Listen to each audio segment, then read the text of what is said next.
പത്തിയൂർ പഞ്ചായത്ത് ഉപതെരഞ്ഞെടുപ്പിൽ മത്സരിക്കുന്ന NDA സ്ഥാനാർത്ഥി ബിജു ആമ്പക്കാടിന്റെ തെരഞ്ഞെടുപ്പ് പ്രചാരണത്തിന്റെ ഭാഗമായി സ്വീകരണ പര്യടനവും വിവിധ ജംഗ്ഷനുകളിൽ യോഗങ്ങളും നടന്നു. സ്വീകരണ പരിപാടി BJP സംസ്ഥാന സെൽ കോർഡിനേറ്റർ അശോകൻ കുളനട ഉദ്ഘാടനം ചെയ്തു. പത്തിയൂർ ഗ്രാമപഞ്ചായത്തിലെ ഉപതെരഞ്ഞെടുപ്പിൽ മത്സരിക്കുന്ന NDA സ്ഥാനാർത്ഥി ബിജു ആമ്പക്കാടിന്റെ തെരഞ്ഞെടുപ്പ് പ്രചാരണത്തിന്റെ ഭാഗമായി സ്വീകരണ പര്യടനവും വിവിധ ജംഗ്ഷനുകളിൽ യോഗങ്ങളും നടത്തി. സ്വീകരണ പരിപാടിയുടെ ഉദ്ഘാടനം പ്രിയദർശിനി ജംഗ്ഷനിൽ BJP സംസ്ഥാന സെൽ കോർഡിനേറ്റർ അശോകൻ കുളനട നിർവഹിച്ചു. തെരുവുവിളക്കുകൾ പ്രകാശിക്കണം, നമ്മുടെ നാട്ടിൽ വോൾട്ടേജ് ക്ഷാമം ഉണ്ടാവരുത്, നമ്മുടെ നാട്ടിൽ ഭവനരഹിതർക്ക് ഭവനം ഉണ്ടാവണം, എല്ലാ അടിസ്ഥാന പ്രശ്നങ്ങളും പരിഹരിക്കണം, നമ്മുടെ നാട്ടിലെ തൊഴിൽ പ്രശ്നങ്ങൾക്ക് പരിഹാരമുണ്ടാകണം.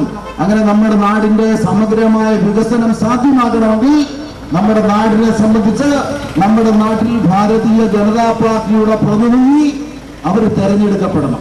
ഭാരതീയ ജനതാ പാർട്ടിയുടെ ജനപ്രതിനിധികള് അവര് ഉണ്ടാകുന്ന സമയത്ത് ഭാരതീയ ജനതാ പാർട്ടിയുടെ ഭരണം തദ്ദേശ സ്ഥാപനങ്ങളിൽ വരുന്ന സമയത്ത് നമ്മുടെ നാടിനെ സംബന്ധിച്ച് നാടിന്റെ അടിസ്ഥാന സൗകര്യ വികസന പ്രശ്നങ്ങൾക്ക് പരിഹാരം കണ്ട് ഈ നാട് ആഗ്രഹിക്കുന്ന വികസനത്തിലേക്ക് നമ്മുടെ നാടിനെ നയിക്കാൻ അത് ഭാരതീയ ജനതാ പാർട്ടിക്കും ദേശീയ ജനാധിപത്യ സഖ്യത്തിനുമാണ് സാധിക്കുന്നത്.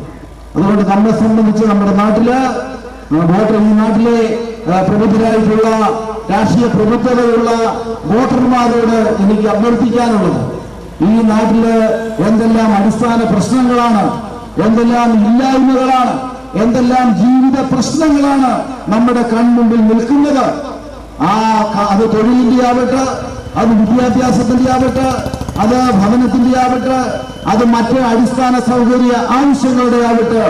BJP ഗ്രാമപഞ്ചായത്ത് കമ്മിറ്റി പ്രസിഡന്റ് രാധാകൃഷ്ണൻ ഉണ്ണിത്താൻ അധ്യക്ഷത വഹിച്ചു. BDJS ജില്ലാ secretary V Satheesh, Kalesh Manimandiram, Palamattath Vijayakumar, Krishnakumar Ramdas, R Rajesh, Biju Ambakkad, Abhilash Pampa, grama panchayat അംഗങ്ങളായ രാജീവ് രാമപുരം, ശ്രീലക്ഷ്മി, മോളി വടശ്ശേരി, സുരേഷ് കുമാർ, ഷിബു, രാജേന്ദ്രൻ നാടാലക്കൽ തുടങ്ങിയവർ സംസാരിച്ചു. CD news Kayamkulam.